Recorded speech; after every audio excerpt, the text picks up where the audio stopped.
Well, hello everyone. Welcome to this week's episode of Certified Forgotten. We are still, you know what? You could turn on any episode. It'd be the same goddamn intro. That is how consistent we are. We are still the only horror podcast that talks about films with 10 or fewer reviews on Rotten Tomatoes. It's a niche that we've been in for a long time. And I'll tell you what, we've talked about some films that you may be surprised to hear have 10 or fewer reviews on Rotten Tomatoes. Big budget sequels, movies that came out in the 90s or even the 2000s that have stars and recognizable faces and studio backing. You're like, how the hell did this movie not have 10 reviews? Today's film? Today's film is not one of those. This is going to be certified forgotten in its truest form, and I'm very excited to talk about the movie that we have today. But before we get to that, I want to remind you that I am Matt Monagle. I'm one half of your Matt hosts, and I am joined as always by my partner in horror film crime. It's Matt Donato. How you doing, buddy? Doing good. Somewhere Brad Henderson, friend of show and friend of my Warzone career, is smiling that we're doing a shot on video film. He like his shot on video senses are tingling. We're just recording this episode. I know he must be very, very happy right now, and I'm sure that he will listen to it and then I don't. Can he try and acquire this movie like he does every other movie we talked about? I think this one actually already has distribution. I think he's good. There's a good chance if it's not, he's tried to, because that has been TerrorVision and also Vinegar Syndrome. That dude will find some movie that's been recorded on a VCR or a VHS cassette somewhere, and he's releasing a Blu-ray for it. Love him. Love it. Well, we have an exciting guest this week who picked something that I think is kind of a little bit far outside of our comfort zone in terms of the genre and the mode of distribution of cinema that this is. So let's get into our conversation with our guest, Donato. Yeah, I'm going to go back to the well of Midsummer Scream and make the most of my one-day visit this year. I'm going to bring in another panelist from Peaches Christ and Michael Varati's panel. I am going to bring in Mr. Sean Abley, who is an author and specifically creator and co-editor of the new book, Queer Horror, A Film Guide. Sean, thank you for coming. Well, thank you for having me. I'm so excited to be in this, the Matt Sandwich of, of Certified Forgotten. It's true. We are. I don't know if you've noted this, Sean. I don't know if this is just sort of like the age range that we're in, but every other fucking person on the face of this planet feels like they're named Matt. And so I don't know. I don't know what it is. Like we flock together. A gathering of two or more Matts is called a podcast. It's a whole thing. Would you like to guess the name of my husband? Is it Matt? It is indeed Matt. I love this. And he's also, I think I'm a bit older than the two of you, but he is your age, I believe. Maybe a little bit older, but definitely in like the Matt gene pool of like, right between us is like the Skylar, Tyler, Yeah. Sherry spelled with 3 E's. Like that was the generation right after me. And then they sort of like, oh, wait, all grandparents are going to have the name Tyler and Megan. We need to get back to like names that old people can have. And so then it's like the Matts and the Johns and all that. That's my theory anyway. I love it. Yeah. Generation X, there was a little weird departure, but we got back on track with millennials. I particularly think. Sean, we're really excited to have you on the show today. And the benefit of having you on the show is that you've been doing so much publicity as of late for your new book that you co-edited and are one of many writers on, that I've gotten a chance to creep around a little bit. And you've already answered some of the questions we normally answer, or we normally ask our guests on the podcast. So I want to cue you up for something that I read you answer somewhere else, but it's still a really great question. Okay. What was that first formative horror experience? Where do you remember connecting for the first time with the genre? It's interesting because you're right. I've been doing a lot of publicity for this book, which has been a lot of fun. And I think other Matt may have seen at the Midsummer panel that I'd done so many panels that my answer was changing as I thought about it, right? So this may not be the answer. It may not even be the answer that's in the book. I was just fed a steady stream of horror and science fiction by my parents. Questionable like relationship with the both of them, but in the plus column was constant science fiction and horror movies. I was trying to think of like my earliest like actual what that came into my eyeballs. And I often say it was like a double bill at the drive-in of Empire of the Ants and Death Race 2000. Or no, it was Food of the Gods and Death Race 2000, I believe was the two.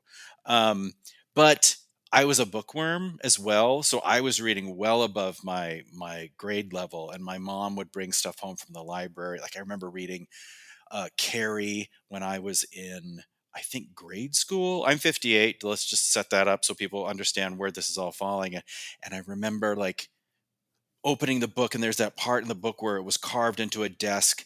Carrie White eats shit. I don't know if you remember that from the book. And we all gathered around and read, like, oh my god, swearing in the book. Mhm. So it was sort of omnipresent, I think, for me. Um, as far as like influence and getting into it, I have since really done a bit of a dive into why that is. I mean, that's always the next question, like why, especially I'm a gay man. I grew up in Montana, very isolated. It's like, why horror? And I think it's because horror is, almost every horror movie is ordinary people in extraordinary circumstances, and to survive the extraordinary circumstances the ordinary person has to become extraordinary. And although I wasn't thinking it at the time, I mean, I can't think of a better analogy for growing up gay in a small town. And just being relentlessly bullied, if you're a young queer person, and then unfortunately this still happens, you just sort of have like free floating bullying, free floating trauma all the time. But horror movies have a beginning, middle, and end. And so like I watch them to fall asleep, because you go through the whole cycle of what would be like a normal traumatic experience, but at the end, regardless of how the movie ends, it's done. And so you can just have Yeah. that moment of like the denouement of the movie, um, just sort of settling you. That's sort of a long-winded way of approaching this. Like it's all sort of intertwined, like why and how. I think it all really does stem from being like a little gay, nature versus nurture, right? Gay kid, parents, giving me the good stuff from day one. I want to ask you kind of a little bit because you talk about the fact, growing up in a very different era, growing up gay, growing up a horror fan, and how those two things seemed contradictory on the surface. So the same answer you've given in some of the other material about how that is an interesting contradiction for people that would have known you then, or for the society that you grew up in. For today's youth, I feel like those two things are inexorably linked, right? Like, I feel like if you asked me to paint a picture of a horror fan, I would say this person is into wrestling and probably queer, is sort of like the stereotype of modern day horror fans now. So, how does that, as you're looking at new generations come into the genre, as somebody who grew up with what feels like a very different experience as a gay kid growing up and falling in love with horror, how does that feel to you now? How does the genre feel to you now when so many people are using it as a ground for self exploration or for storytelling? A huge relief, quite frankly. This will be the story that everybody hears a million times and will get tired of hearing, but it's really true. For whatever reasons, I'm a very pragmatic person. I knew I was gay from the minute you could know, like young child, grade school. I grew up in a liberal family. The word was spoken. I knew what it meant, but I also knew that like it wasn't bad, but I had to wait. Like I had to like just wait it out, get old enough to go off to college, and my big gay life was waiting for me. And in the meantime, I would be fine.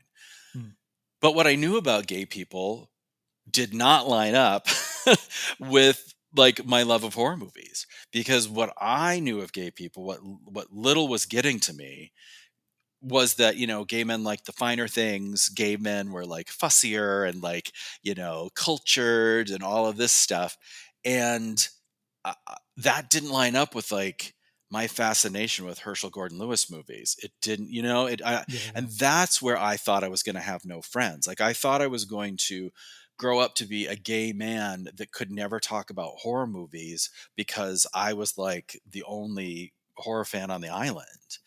And so, you know, now there's a signpost in my life, which is basically when Clive Barker came out, where it all just sort of broke open for me, Mm, courtesy of Fangoria magazine, courtesy of Tony Timpone, who wrote this amazing editorial about like it doesn't matter that Clive Barker's gay, it matters that he's a brilliant artist. And that And that didn't happen until I was in my 20s. But it was such a relief. It was just such a relief. I actually get a little choked up thinking about it, quite frankly, because it was like the beginning of my you hear all this stuff about like people living their truth and their true selves, but that was like when I could finally just like expect eventually that I would find this group of people, which I did. So knowing that young queer people have the horror community, which is largely accepting of them. Like if you're a horror person, and I call it a community, I know there's a lot of arguments about whether or not it's a community. I consider it a community because I needed it to be, and it was for me. And I think queer people need it to be, and it is for them. Um, I'm just relieved. I'm relieved that like the young queer people today don't have that extra hurdle. Like it's not yes, it's still sort of like if you love horror movies, people, uneducated dumb people can think that that is a demerit, but we know that's not true. And now queer people know that not only is that not true, but like they have a place where they can go that's not just about being gay. It's about this other thing too, because that's the other thing that I had going on. Like for the longest time it was just about being gay, right? Like moving my through life, gay, gay, gay, gay filter, gay filter, gay filter, and having a pursuit that literally, although tangentially connected to queerness, could also have nothing to do with it in a way, Yeah. was great. Yeah. So again, long answers. I excel at long answers. Um, uh, is that it makes me really happy. And I love, the panel that we did. We're doing these queer horror panels and seeing all the young people there who are like, I'm so grateful that you're here. I'm just like, I'm grateful you're here. Yeah. It was, talking to Heather was also great too. So last guest, obviously, if you listen to the podcast, Dr. Heather was Mm. fantastic.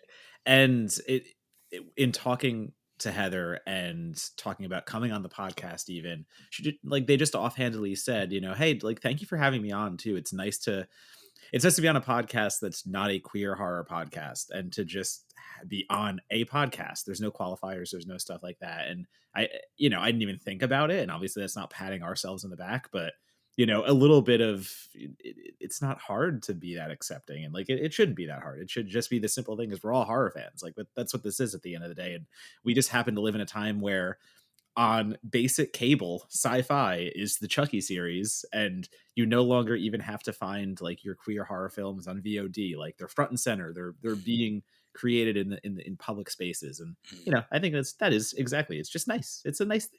Yeah, I will consensually pat you on the back for having Heather and I on. Um, it's actually really great what's happening right now. The queer horror thing, previously called gay horror, started coalescing in the mid 2000s, and it really was like an anomaly. And there was a handful. I made my own film Socket back then, but there was handful of queer horror films, and it really felt like it was going to be a thing, and then it kind of petered out for a while, and now it's like come back with a vengeance. And I think I don't want to call it over course correction, because I think every bit of it is like vital, but I think right now we're sort of in the boom era, right? And it will eventually sort of simmer down, and it will all be people like Heather and I. It won't be an unusual thing to be on a non-queer podcast. We'll all be just sort of swimming in the same pool. Yeah, and you mentioned working on your movie. I want to talk a little bit about your writing career and the Mm. stories that you chose to tell, because if there is a genre of writing, you have worked in it, from theater to screenplays to was super excited to see that you wrote for G4, one of my favorite Oh no. RIP television networks in your bio. But that just speaks to the fact that like there every medium, every genre of the spoken word and the printed word, you have done a little bit of that. And I'm curious as to, we talk to folks that are like, they want to do one thing. I talk to people professionally. They're like, I want to write, but I only want to write this one thing. So I'm always fascinated with people who rightfully, I think, just find their voice in any platform, any medium, any genre they work in. So how did you come to be somebody that said, I want to tell my own stories? That's such a good question.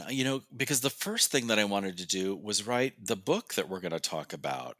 Like I had I had really specific desires as a kid. Like I loved horror movies and stuff, but the thing that I wanted to do was write about movies. I read, it's this is again in the intro of the book. I read the Encyclopedia of Science Fiction, also known as the Science Fiction Encyclopedia, depending on what Mhm. country you read it in. And for those that know it, this came out in I think 1978 or something like that. It's a huge book, 700 pages, teeny tiny type, 3 columns. Like I can barely read it now because my eyes are 58 years old. And I read that book and I was like, I want to write this book.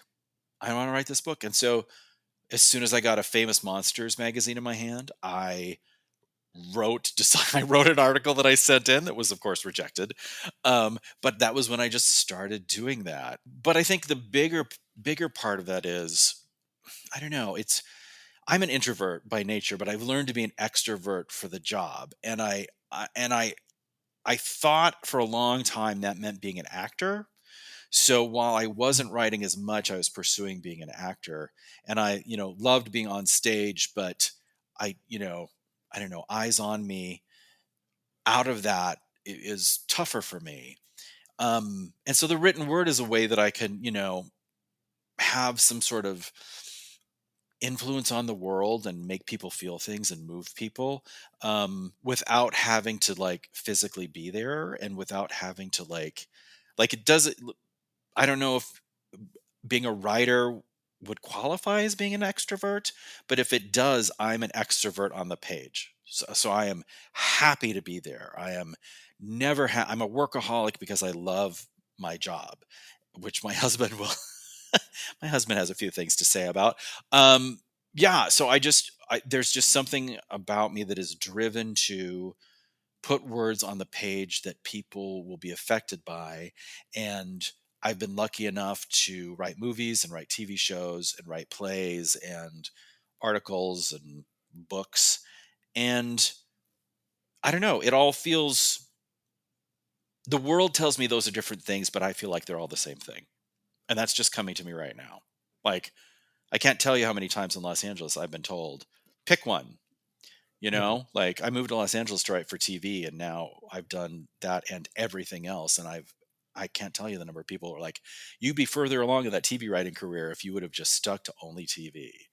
And I think, ugh, Yeah. I just think like, but then I would just be wondering, like, what if? Like if I didn't write this book, would I go to my grave having wanted to write this book? That just feels silly.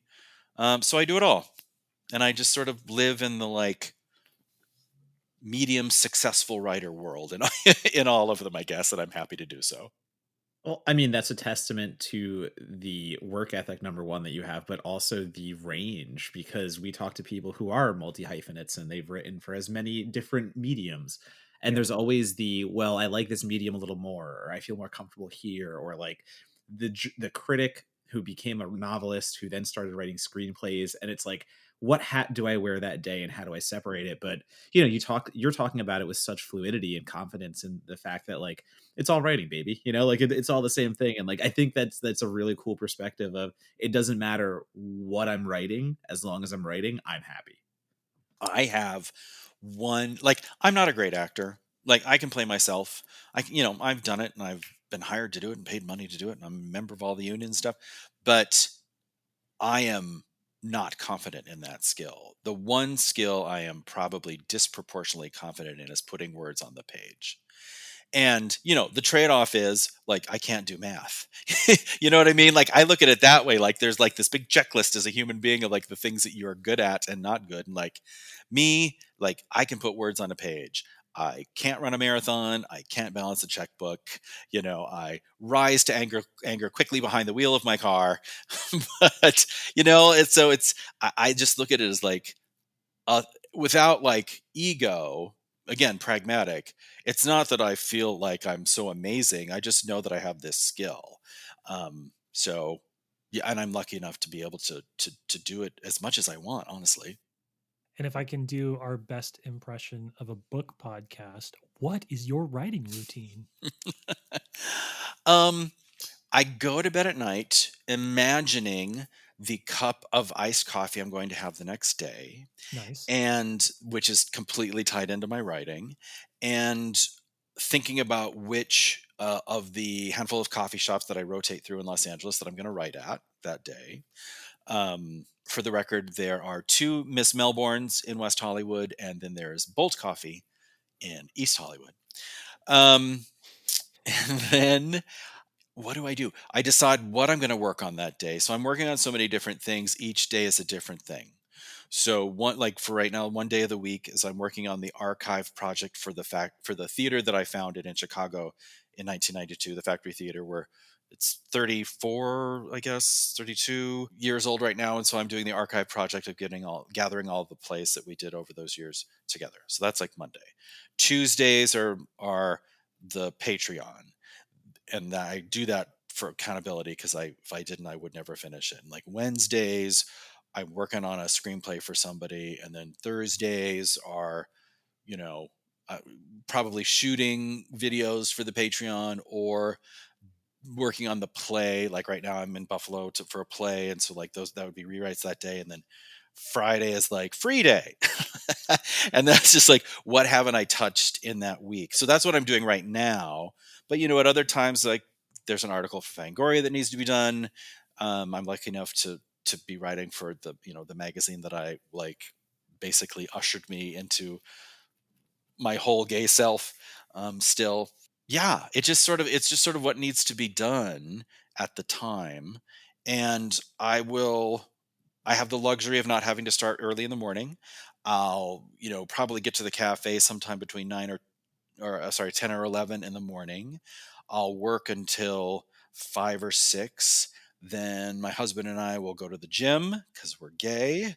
And then, um, depending on what's happening that night, I might get back to it for another couple hours. And then my husband and I get back together for the appointment television of the day. So that's the kind of it. That's 5 days a week. Sometimes it's 7 days a week. When I was trying to get the book out the door, Tyler, my co-editor, can attest to this. We both busted ass on that thing for the last year and a half of the 9 years it took to put together. So that was literally like 7 days a week. Husband like angry because I had to work so much. But me like living like the fantasy life of just like writing the whole time. Isn't it sick that like I've had 4 hours of sleep for a week straight and I'm just like I'm a zombie of myself, but I have had so much fun staying up late writing and doing like video essays and all these things. Like I look back on it and would I trade it? No. Am I dead? Yes. Am I living the fantasy? In a fucked up way? Yeah. We do, the three of us, the people you have in your podcast, the people, do what people dream of doing. Like I dreamed of doing this, right? And now I'm doing it. So even though I'm like pushing 60 at this point, like why not? I mean, work life balance, blah, blah, blah. But I also think it's sort of a unique thing with the horror world because it's the one genre where the fans are also the journalists, are also the filmmakers, are Mm, also yeah. you know what I mean? Like it is not unusual for us to bounce back and forth and remain fans, but also be the filmmaker, but also be the journalist, the reviewer, and things like that.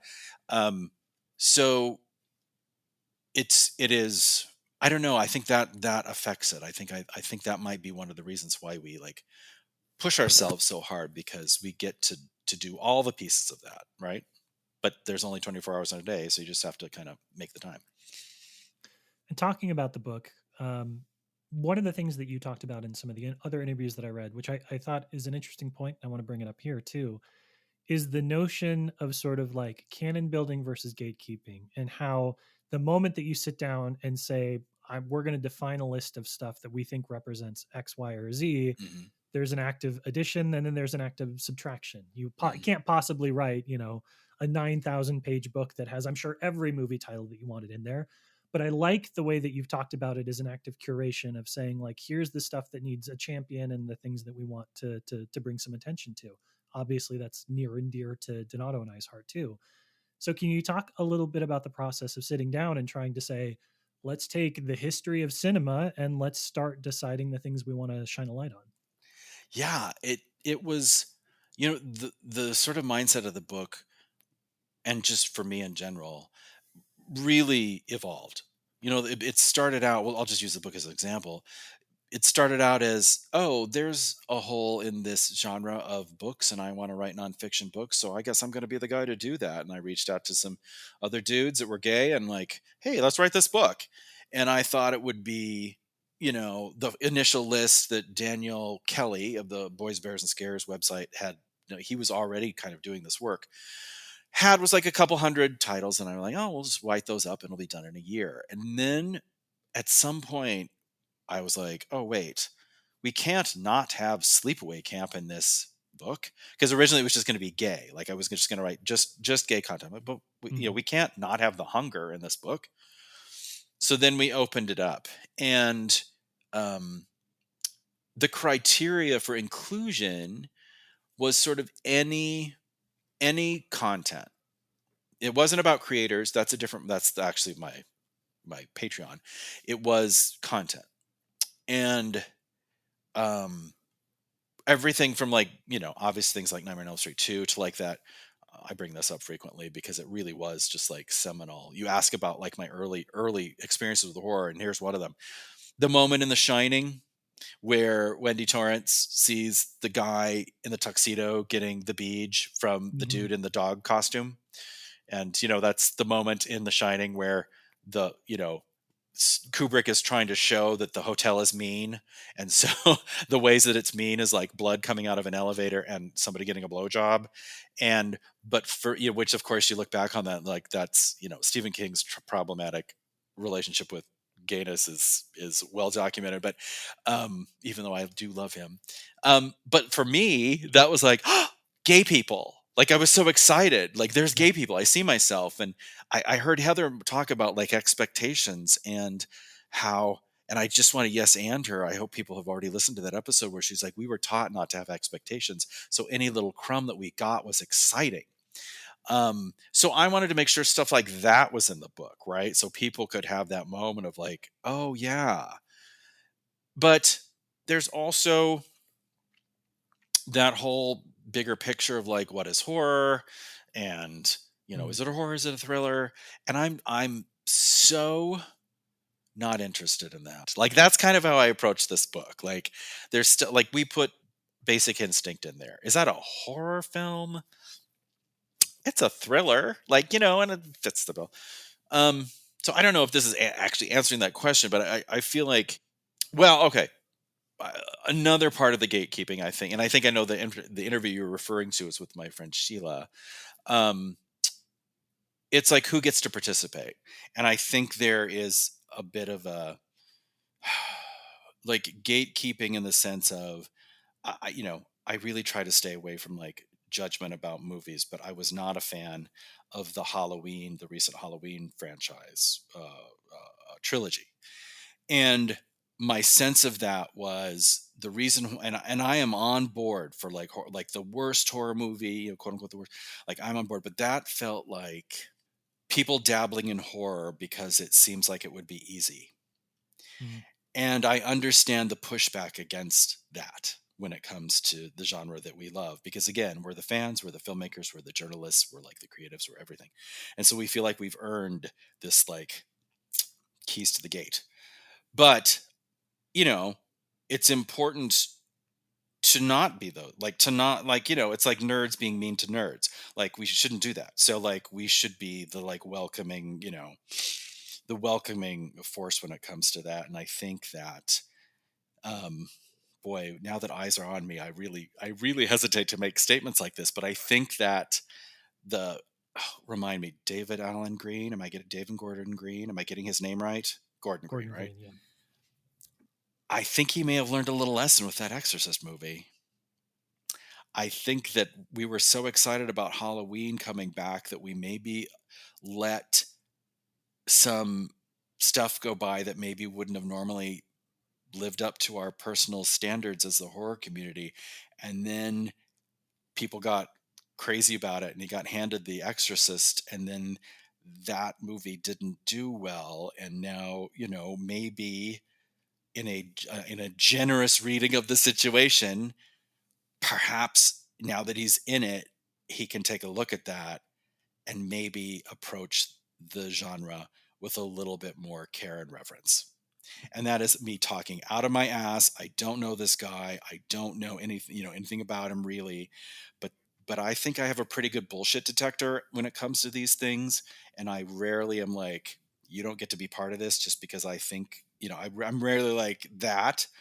But that's not what I'm saying right now. But I think that, we deserve the best. As a horror community, we deserve the best. We should expect the best. We should strive for the best. And when it's not the best, we should be able to be like, you know what? You didn't earn that shot. Um, so yeah.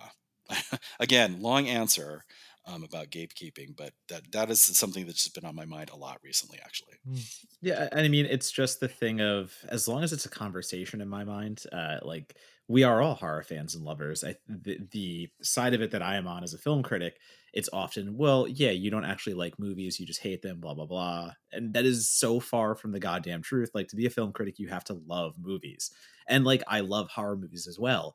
And there has been this interesting movement in the horror quote unquote community that if you don't love every single horror movie, you're not a fan, you're not this, you're not that. And I think that does lead to exactly what you've said. Like when we praise just because it's a horror movie, that doesn't do any help. Like we can critique the things we love. It's actually important to. Like it's important to have opinions on things we adore because there's no way the genre itself or filmmakers can grow without that.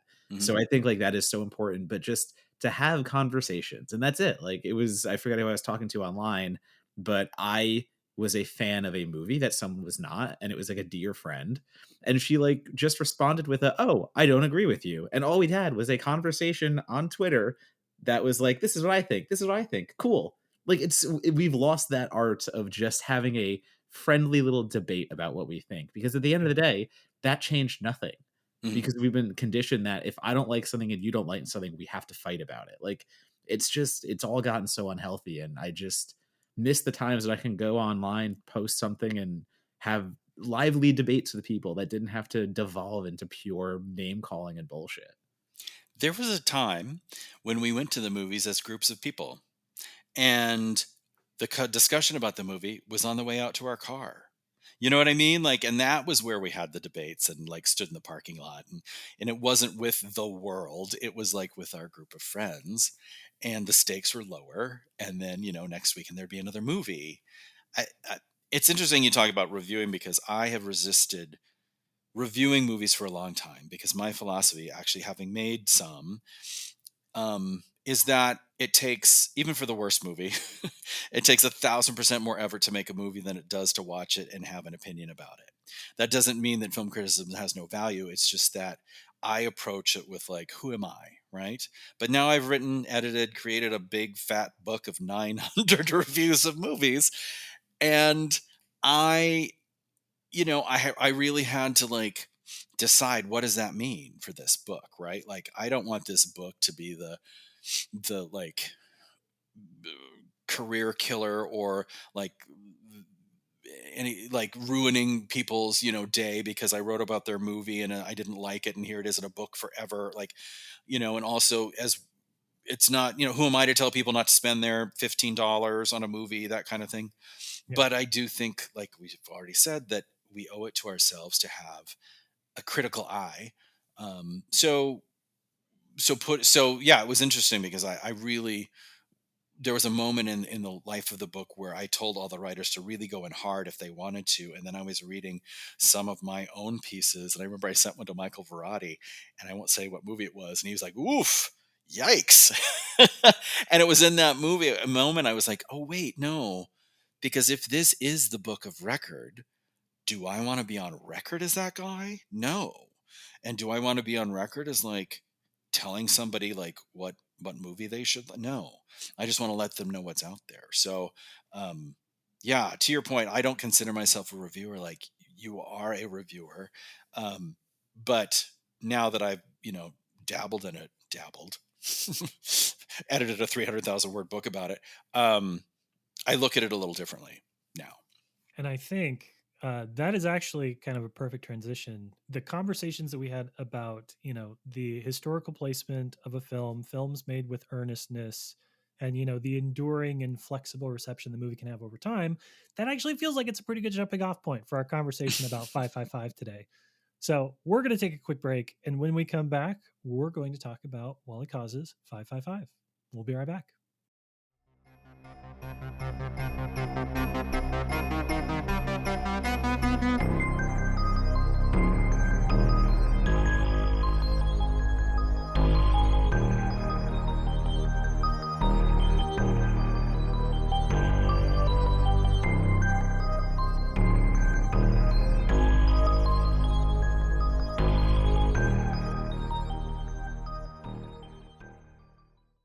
All right. Well, hey, welcome back. As you know, because you can read the title of podcast episodes, this week's episode is on 555. When two murdered lovers are found along the Chicago coastline, nobody expects it to be the first of many. That is, until a pair of bumbling Chicago police officers learn that this is no isolated incident. The twist, as the title 555 suggests, these murders are done in clusters of five. Five couples over 5 nights every 5 years. And now it's up to the cops and one extremely eager reporter to save the day. Once dismissed as regional shot on video exploitation, Wally Koz's 555 is also now a part of the Sterling Memorial Library VHS collection at Yale University, which is the first time I've gotten to use that as part of a movie synopsis. I'm very pleased with myself right now. So let's start, Sean, with you. You picked this movie, and normally we want to ask you about why and kind of what inspired you. But I want to go back even a little further and say, how did this movie come on your radar? This has a distribution. It even has a boutique label distribution in 2024. But for the better part of 30 years, this was not something that you would just stumble across at your local Blockbuster. So I actually have a pretty 1 degree of Kevin Bacon relationship to this movie, which I don't know if I told you before in emails. So I moved to Chicago in 1988, and 555 had been shot the year before in Chicago and was being rolled out right as I landed in the city. And it was the era of video stores, and so it was everywhere. With if you're listening to this, you've probably seen the artwork, which is that pink video box with the guy with his severed head being held in the frame. So I get to Chicago, that movie's everywhere. Also, coincidentally, the girl that I moved to Chicago with, the woman that I moved to Chicago with, platonically, I was gay then too. Um, uh, Randomly started dating the guy who did the practical effects of that movie, Jeffrey Lyle Siegel. And so he was in my home, and he was he'd worked on Reanimator and a few other things. And there was those Fangoria movies that they were doing back in the late 80s, Mind Warp, Oh, yeah. Children of the Night. Was that the one with Karen Black as the vampire? I think it was Children of the Night with Amy Dolan's, and one more. There was 3 of them that they did, and he was casting those movies, and my roommate was his assistant. So 555 was omnipresent in my life at the time. And I watched it, and I have always been fascinated with DIY stuff. Talking about all my writing, I made zines when I was young. I also wanted to be a special effects person when I was young. There were all these other things that I wanted to do too. So I was practicing practical effects when I was a young person, and Yeah. doing art. And so seeing a movie shot, literally, you talked about something being shot on VHS tape. I mean, I think this was shot on VHS tape. Um, it was just fascinating to me. And I wasn't this is amazing. I was this is garbage. But it was I could see how it was done, right? And so that was fascinating to me. So that's how it came into my life, just being a huge horror fan, pink box on the counter, also the guy who did the effects in my apartment in my roommate's bedroom at the Yeah. time.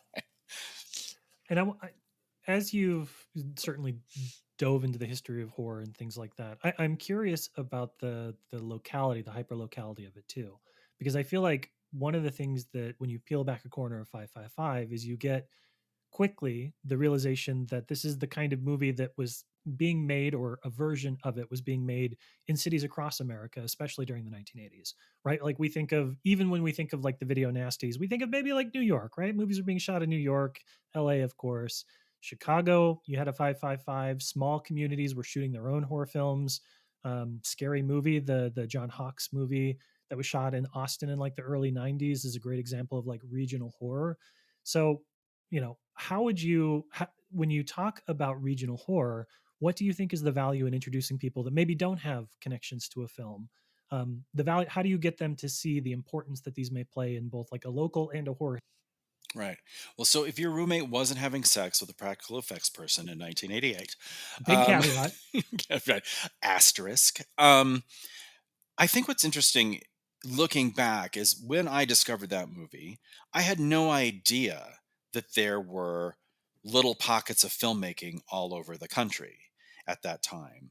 It wasn't until, there was no internet in 1988. Like, if you weren't finding these films either through direct order in like the back of Fangoria magazine or one of these other, Film Thread or something like that, or because there weren't really like the convention circuit was mostly Star Trek and science fiction at the time. So for me, the value of like the reason why I brought 555 to you guys is that it took me a solid 20 years after that to realize that there were all these other films being produced with super limited distribution, literally sometimes people like selling them out of their car, um, to know what like the landscape was, what was happening at the time. So all of my knowledge of the shot on video stuff is in retrospect. Mm, I actually, for this particular interview, because I know like a handful of them and they are familiar to me, but like, there's new stuff coming out all the time. So to revisit old stuff is, there's just not enough hours in the day, but this was the yeah. perfect excuse. And so I was doing a little bit more research and I was really surprised because I thought something like 555 was really isolated at the time. I remember that Kathleen Turner was in that movie Julia and Julia. I don't know if you remember that movie. It was also shot on video and then transferred to 35 millimeter and was shown in movie theaters, but it looked like it was shot on video because that's what was the technology at the time. And of course, it didn't really work. And so this thing that was supposed to be this big deal for filmmaking kind of was relegated to the porn industry, who excelled at it. So yeah, so I didn't, it just didn't seem like there was more of this. 555 seemed like an anomaly to me at the time. Um, and I love nothing more than a self-starter. I love, you know what I mean? Like, as Hmm. freelancers, I'm sure we all have that thing where like we have to make it happen every day for ourselves. And I just really love that. And so just the fact that I found this like nugget of like a movie that I couldn't imagine where there were more than 20 copies of in the world was just so exciting to me. And now in retrospect, to find out like there are all these movies from that time, I think it's a part of cinema history that is valuable for people to understand. Now everybody can make a movie on their iPhone. Back then, you had like a camera with a VHS cassette in it, like shooting a movie, right? Like, I think not to get too like academic about it, but I feel like knowing where the genre has been and understanding like the homegrown aspect of it that may not have been so accessible to everybody is really great for the people making movies these days. Yeah. I mean, everybody likes to talk about Sam Raimi shooting Super 8 videos, and that's a footnote because nobody's ever seen them. But this is examples of those types of movies that were seen, that were distributed, Yeah. people playing, Yeah. practicing, exploring. It was totally aspirational too, right? Like, Yep. this movie, and I will defend it, like if we get into like the particulars of this movie and like the filmmaking and stuff, there's parts that I will absolutely defend, like for real, not like Oh yeah, yeah. camp. But like, it also, if you can see the edges, like you can see how it's done, and I just find that fascinating as well. Well, I was gonna say, like, it's inspirational in a way because you look at nowadays and mentioning, in the older times, obviously people are shooting on their camcorders and whatever they can. Like, I can make a home movie, I can make a real movie. And now we have these handheld fucking super cameras on our phones. and the people who are going out there going, well, I can make a movie on this, right? And that translates into Steven Soderbergh shooting an entire movie on an iPhone, because he's like, well, if the little people, quote unquote, obviously, but if Soderbergh's like looking around and going, look at what these amazing pieces of art on Snapchat and TikTok, and I can do that for a real film, right? Like that inspiration goes both ways, where how many people cite Sam Raimi as their inspiration? Well, go reverse it. Hey, if someone's willing to go out on a limb and make some short film on an iPhone and show what they can do, Soderbergh all of a sudden watches it and goes, I can fucking do that. That's fucking cool. That's great. Yeah. Right? Like there's a direct line from 555 to Tangerine, right? Like there's right like and also I think people don't understand the heavy lift to make a movie look even as mediocre as 555. Like what that took at that time to like edit on VHS, Mhm. like you know the cinematography and all that stuff, like compensating for shooting on video, like so that to me is like there's a whole, some of them stuck around, like the Jared Bookwalters of the world, like stuck around, but a lot of them just didn't. And yeah, they're sort of the unsung heroes, like sort of buoying the low budget horror genre for a chunk of time while that genre sort of figured itself out and then transitioned from like shooting on film to shooting on video. Well, let's talk about the things that you love about this movie, because it is rough around the edges. Oh yeah. I don't think that any of us would try and pretend that it isn't. There are at least two rooms that are dressed 3 or 4 different times for multiple sets. Gotta love it. But I am curious, to hear what it is about this movie today, even on a rewatch, that stands out to you as things that people can take value from and want to even replicate in their own filmmaking. I almost felt bad when I suggested this to you guys because I was like, I know, I know what it is. I know what it's going to look like. Um, I'll make you feel better, Sean. Donato and I think, have the same like least that we've ever liked a movie. If it's the one that I'm thinking of from it might be. We'll sync on this a little bit later. If it is what I'm thinking of, you're good. Like low budget is nothing compared to that one. Excellent. Um, I looked at this movie, did a rewatch, of course, and I think the cinematography is actually really great. I think, it's not just wide, two shot single, single, two shot single, single. Like there's tons of angles, they get tons of coverage. The lighting, like the outside lighting, is actually really good with all the different colors and um, so the cast is all like Chicago actors. That's the other thing. Like I didn't know any of them personally, but I knew them by reputation. Like some of the actors in this movie were actually really well known in Chicago at the time, and there wasn't a lot of film happening in Chicago at the time. So these were like people that were working at like prestige theaters, shooting 555, and their nights off. The acting isn't genius, but it's not uniformly terrible either. Like I think there are people that know what they're doing. The editing I think is really good. Like the scenes, there's L cut dialogue, and things flow into the next. There's not a lot of the dead space. The weakness of the film is the script, because it's just very by the book, pedantic scenes that take too long, that people have arguments that don't need to have arguments, but the screenwriter felt that there needed to be an argument, so he made the characters argue, that kind of thing. Um, but yeah, I just think that there is more. The film is let down by its script. It's let down by my roommate's boyfriend's practical effects at times. Um, but uh, but I also enjoy those. That's the other. That's the, I say that and then sound like kind of an asshole about it. But I also love them. Like it's obvious when he's like raking that knife across that naked girl's chest that like what's underneath that fake boob is like a piece of styrofoam. Like it's obvious, you know. Um, but But then there's the throat cutting scene where he's got like 2 levels of skin and it looks really, really good. And you're like, okay, like maybe not every time, but there were a few kill sequences that you were like, this is where the budget's going. We're gonna get these right. right, and there's enough of them that they last all through the movie. So Mhm. even though it drags, like you get like signposts of like some fun violence, and yeah, I think it has because the part of the appeal is the fact that this dude, Wally Koz, and his brother Roy, and I believe his wife, and we're like, we're gonna make a movie, and we don't know how to make a movie. We've never made a movie, but we're gonna fucking make a movie.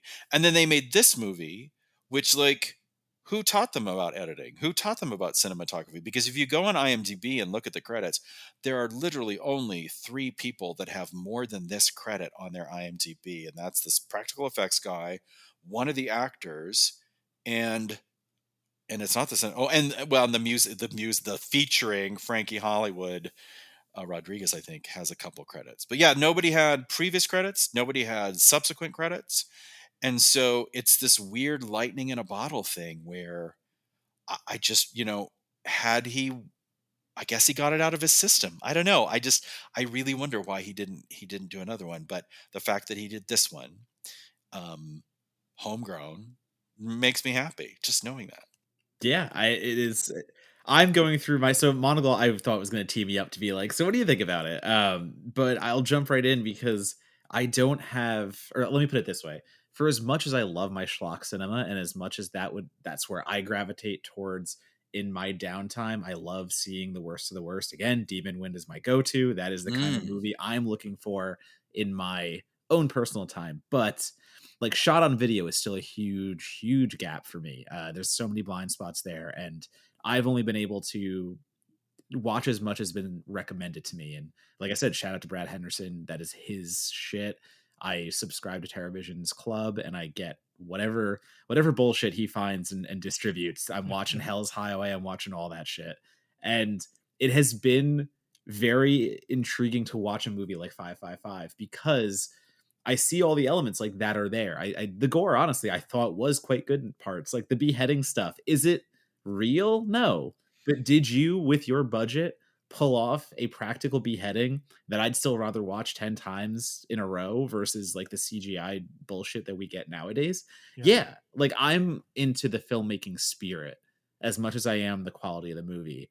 And you can see so many times in this movie, whether that's a detective character who is overplaying his role 70,000%, or the gore, or the lighting that you said like is so cool in the outside shots where it's this really cool blue lighting and it's like saturating everything, or like there's red and stuff when it's not as or sorry, when it's a little more intense. And like there's thought into all of this. It's not just somebody with a camera pointing one way and saying, I just want to make my movie. Like I watch found footage movies for that shit sometimes, and it's frustrating when you think, or sorry, when a filmmaker thinks all you need is a camera and an idea and that's a movie. No, you have to have technique too. There has to be more there. And I think in something like 555, is it my favorite movie of all time? No, it is not. But when you see something like this come together where there's obvious artistic freedom behind the camera and no one is telling Wally what to do, this is his vision. This is his insane fantasy, whatever you want to say. And the way it comes out, like it can't be replicated. This is such a singular film. And however much I like it or not, it's still such an engaging and interesting watch because of all that stuff. Like you can't replicate this stuff, and especially shot on video, it gives it this like grainy, grimy feel. It escalates it a little bit. And again, will I rewatch this ever again? Probably not. Being completely honest, I'll save the file away and do my due diligence someday, 10 years from now. But I, I still wouldn't trade these kind of watches. I got my fingers crossed it's going to end up on Revenge of the Remake someday. Yeah. 2028, there's going to be a 555 remake, and then I'm going to Oh, be like, all right, I'm going to compare the two.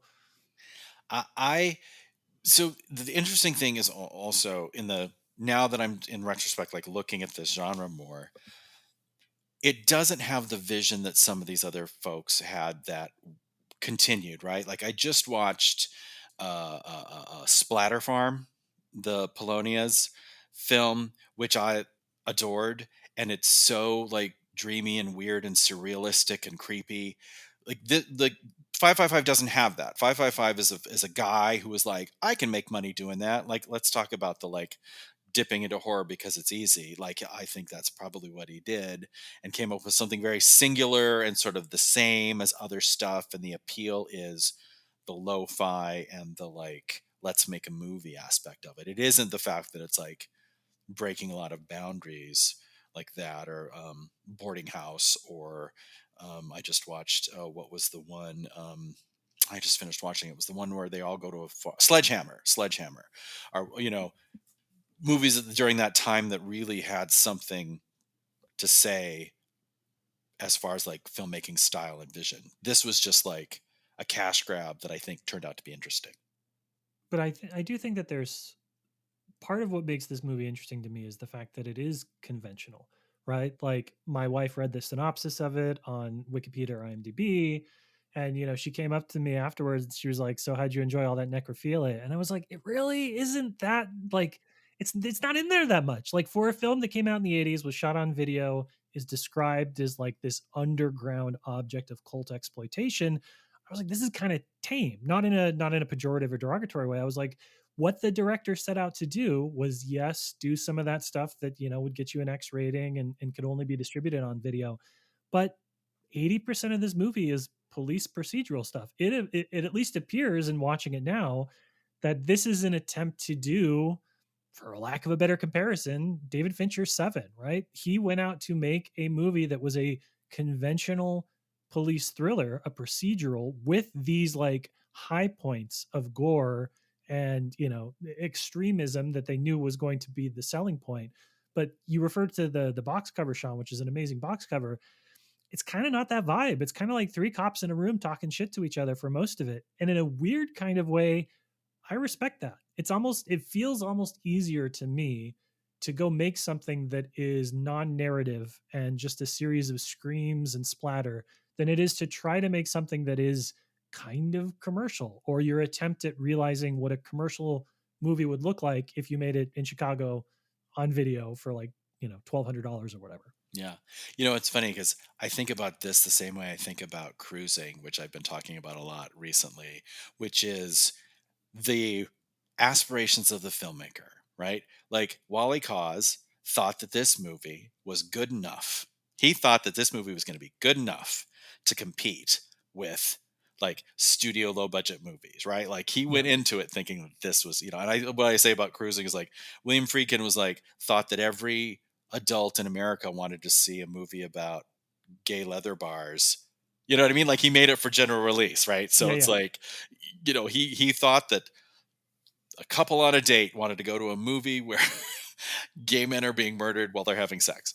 Is Montana gonna like this? I got to know if Montana's gonna like this, right? Right. Well, it is a purple state. I will say that. Yeah. So that also fascinates me. I think it's the lore of this film. You're right. It's like it is a thing that sort of percolated for decades that only people like me kind of knew about and would talk about. And where is this movie anyway? And now it's, this turd has been polished with a recent Blu-ray release. And we all get to enjoy just like the joy of filmmaking, honestly. Because it was entirely more conventional than I was expecting. I will admit that. Like Yeah. watching something like Hell's Highway, it goes banana pants crazy, and Mhm. and again, that is what I kind of expect a little bit from my shot on videos, because that's how Henderson has trained me, let's say.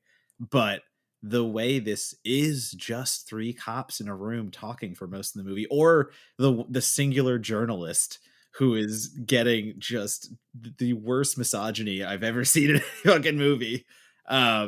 Literally called the C word within two scenes. It is, but it's so, I think it's repetitive and cyclical, and that's what dings it a little bit. It's let's talk, kill, let's talk, kill, let's talk, kill, movie over. And that I think is, where you were saying before, it doesn't have the same vision, let's say, as other shot on film movies at the time, and the filmmakers who went on. So I do see all of that, but the anecdote I love is that Roy sold the movie's rights for a fucking boat motor. Like that's Right. literally it. Yeah. They were in, I think it was 2012, and whoever released that first DVD was like, "Hey, I'd love to do a boutique release of your movie." And it's like, whatever emails they stall out. A week later, the story goes, an email hits the guys who's trying to get the rights inbox, and it's like, "Hey, cool, I'll do it for the price of a boat motor." Like that's it. That's how much they cared about the movie, to be like, the rights are yours. Have fun. Bye. Yeah, I love it, and it's I mean, I think he's now dead. Like, I think everybody involved has died. His obituary refers to him, I think, as a gold miner, as one Yeah, of the many things that he does. What a like where is the documentary about this man's life? What a fascinating person. and quite frankly, isn't that what he was doing with this movie?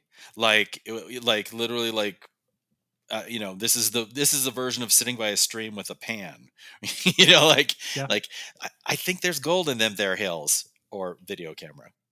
Well, that brings us to the question that we usually ask as we're wrapping up. And I think this is an interesting discussion for this one in particular. We always end our episodes by saying, how does this movie find its audience? I think that a film like 555 might be capped more so than even a lot of the films we talk about. And I don't mean that in a bad way. I just think that the audience for shot on video is inherently smaller than a lot of the other stuff. But for all the reasons we talked about, whether it's historical curiosity, whether it is, fuller exploration of 80s slashers, I think that there are people out here that would love to see this, would love to learn more about it, would love to have the copy on their shelf. So, Sean, we'll start with you. How do you think that 555 connects with those fans that want to dig into those corners on the periphery of horror history? I think that what you do for this film is you take a map of the United States and a bunch of red pins, and you stick a pin in the places where these films are made. And this is the Chicago pin, right? Like, this is, and there's one more film around the same time. It was called Dead Meat, which again was, I'm looking for that one even if you can imagine a lower budget than 555. And then assume even less.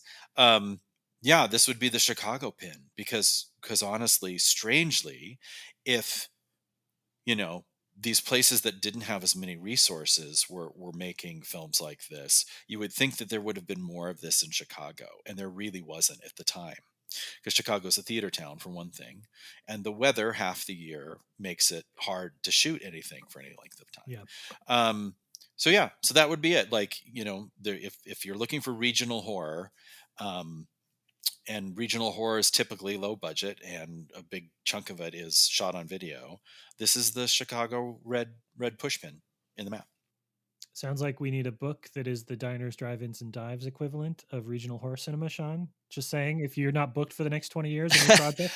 It's actually already written. I haven't written it, and if I could remember the title, I apologize to the author right now. I have it on my bookshelf at home, and I'm not home where I could just grab it. Gotcha. There is a really great regional horror book out there. Yeah. I love that. Okay, good. There's something for folks who want to learn a little bit more. Donato, how do you find an audience for 555? Yeah, I actually don't have much more to add. I love that idea. I actually think that's a beautiful way to show movies of this nature and for people to discover them, because shot on video, you're really behind the eight ball on. It's hard enough to get people to watch VOD direct and things that are quote unquote indie. So this just takes the cake on all of those. But it's the historical aspect. It's looking at movies beyond how we typically perceive them, and to be more curious about what's out there. And if you have that kind of drive, if you have that kind of tickle, because I don't know, I think it gets boring watching the same type of movie over and over again, or just seeing what is generally available. So even if it's just to switch things up, I think there's something to be said about picking up something like 555 and just seeing what the fuck happens. I think that is the best way, because let's be honest, this isn't going to Shudder, this isn't going to Amazon Prime, this will not be readily available. You're going to have to do some digging, you're going to have to seek it out. But if you really want to take a risk on something and see how people just make movies happen, that's 555. Yeah, I gotta say I agree. I think that's the right way to do it. And the only thing I'll add to what you guys have both said is, Donato and I are both sports fans. Sean, I don't know if you're a sports fan. You're in Buffalo, which is a sports city, so that kind of works. Right. I spent a lot of time in Chicago, where it is the law that you be a sports fan. So I am. Gotcha. Okay. Well, that the history of sports, I think, is the history of the major league teams, the professional teams, but it's also the history of the bush league teams. With the Negro leagues, the Mexican leagues, and South American leagues, where baseball players were going to pick up time during the off season. And I think in order to get a full accounting of what the sport came to be, the history of it has to include all of those regional and farm leagues and like traveling teams and the bingo long all stars of the world too. And so I think that that hits exactly right for me. The notion that if you want to understand how horror has kind of seeped up through the margins, movies like 555 need to be part of that. And framing that within the context of a road trip across America's low budget horror scene feels like the perfect way to get new fans into the movie theater or into their, laptop or their apartment or whatever the case may be. That's it for us. That is our 555 episode. Sean, it was great to have you on the show. And this is your opportunity to talk about whatever one of the 7 writing days worth of things you want to promote on the podcast right now. Whatever project you've got in the pipeline coming up, places on social media where folks can follow you. How do people connect with you online? Well, I'm Gay of the Dead just about everywhere, even on Blue Sky, where nobody Perfect. is, Nope, I'm adding you right now. except you. I didn't know you were a Blue Sky. I have so few people on there. Uh, it's quite frankly, Blue Sky for me at this point is like a nonstop parade of naked dudes because that's who kind of stuck around after the initial land grab over there. So yeah, Gay of the Dead pretty much everywhere. Queer, queer, queer Followed in horror. real time. Sorry. Yeah, Queer Horror, a film guide, is out and is available basically everywhere you can get a book. I always push for people to buy it from the publisher directly, and that's McFarland. But of course, it's on Barnes and Noble and Amazon and all those places. And then my Patreon, which is also Gay of the Dead, which is where I am slowly but surely putting together a gigantic, I'm calling it a coffee table zine of interviews with LGBTQ filmmakers who are working in horror. And it's everybody from like the super tiny micro budget folks to like the, Don Mancini, like Jeffrey Reddick, like it's everybody in between. And, it's free trial. So you can just like get in and take a look at it if you want. And that will actually become a book. So I'm releasing it chapter by chapter each week. That will become a book like mid 2025. Actually might become a couple books because it's getting so big. Yeah, so that's basically, if you want to know what my iced coffee is being consumed during, it's that. Awesome. Donato, how do people follow you online? You can follow me at Donatobomb as usual. That is GONATOBOMB. And that's mainly across Twitter, Blue Sky, Instagram, Letterboxd, a little TikTok-y, but not much. Still waiting to see if I really want to dive into that. In any case, I will be reviewing all the goddamn horror movies that come out this season. Fantastic Fest around the corner, and it's off to the races. So I got plenty to write about. Plus, I have some more Blu-rays special features coming out that I just locked up. So follow me and I will tell you where. Fancy. You're going to be texting me afterwards to tell me what those are. As for myself, you can follow me on Blue Sky because I opened it up specifically to follow Sean. I can actually get the handle correct for once, which is at monogle.bsky.social. This is the only time in the history of the show I've actually gotten it right for the self-promotion piece. But I would also encourage you to follow Certified Forgotten on all of the social channels, www.certifiedforgotten.com, where we publish mutual friend Molly Henry and a bunch of other really great horror criticism. And if you like what you heard today, you can follow us on Patreon for free, patreon.com/certified forgotten. And then we have some paid tiers too. If you want to contribute to the slightly less negative balance that Donato and I continue to run, supporting other writers, we're happy to do it. But one of these days we're going to break even. It's going to be a great day then and there. And that is it. Sean, thank you for joining us on the show. We'll definitely ask you to come back soon. I'm sure that you've got something else out of those 900 pages or whatever of the book that you worked on that is appropriate and fits our criteria. There's a lot of forgotten films in there. Love it. All right, Donato, take us out, please. I forgot to think about this. I don't know. It's weird.